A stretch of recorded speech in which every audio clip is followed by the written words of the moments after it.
तो एक तरफ खुद को सर्वशक्तिमान मानने का गुरूर रखने वाला अमेरिका है, तो दूसरी तरफ सुपर पावर को मात देने का दावा करने वाला ईरान।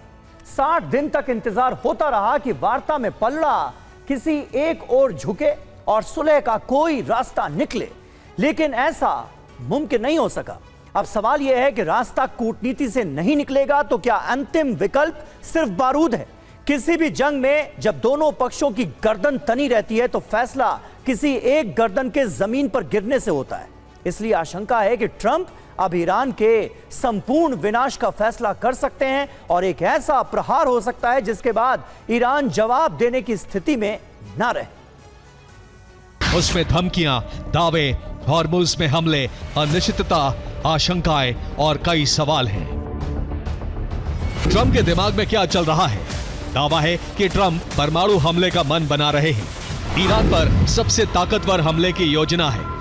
ट्रंप समझ चुके हैं कि ईरान से वार्ता बेकार है, ईरान को तबाह करना आखिरी विकल्प है।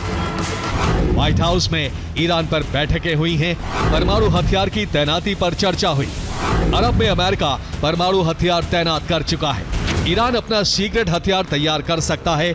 ईरान के पास प्लूटोनियम का विशाल भंडार मौजूद है। ईरान 200 प्लूटोनियम बम बना सकता है।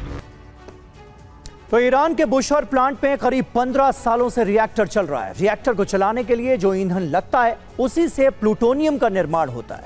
ईंधन इस्तेमाल होने के बाद अपने साथ प्लूटोनियम लेकर बाहर निकलता है। अब बुशहर में 210 टन फ्यूल जमा हो चुका है। इस फ्यूल से ईरान में 2 टन प्लूटोनियम निकाला जा सकता है।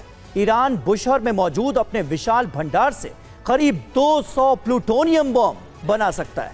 1 किलोग्राम प्लूटोनियम से 20 टीएनटी का ब्लास्ट हो सकता है, जिससे भारी तबाही मचाई जा सकती है।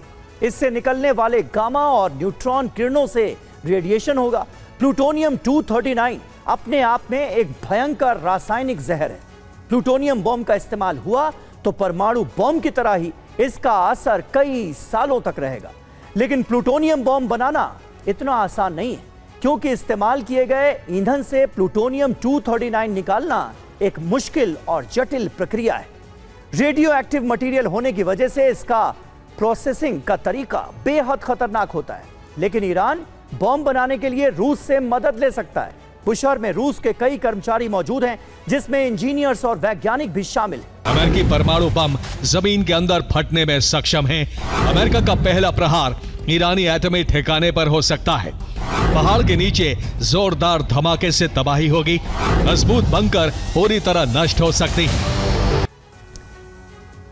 और अमेरिका खुद भी प्लूटोनियम आधारित बॉम्ब का इस्तेमाल कर चुका है। अमेरिका ने 1945 में जापान के नागासाकी पर फैट मैन नाम का बॉम्ब गिराया था। यह प्लूटोनियम से बना बॉम्ब था, जबकि हिरोशिमा पर जिस लिटिल बॉय नाम के बॉम्ब को गिराया गया था वो यूरेनियम से तैयार किया गया बॉम्ब था।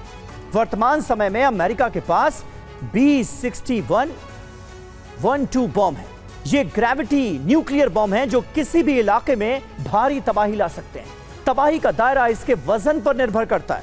इसके अलावा अमेरिका के पास कई परमाणु वॉरहेड्स हैं। W88 अमेरिका का एक बेहद ताकतवर परमाणु वॉरहेड है। इसके अलावा W87 परमाणु वॉरहेड है, जिसे मिसाइलों में लगाकर किसी भी इलाके में एटमी हमला किया जा सकता है। W76 परमाणु वॉरहेड भी अमेरिका का एक शक्तिशाली न्यूक्लियर वॉरहेड है, जिससे ईरान के किसी भी शहर को तबाह किया जा सकता है।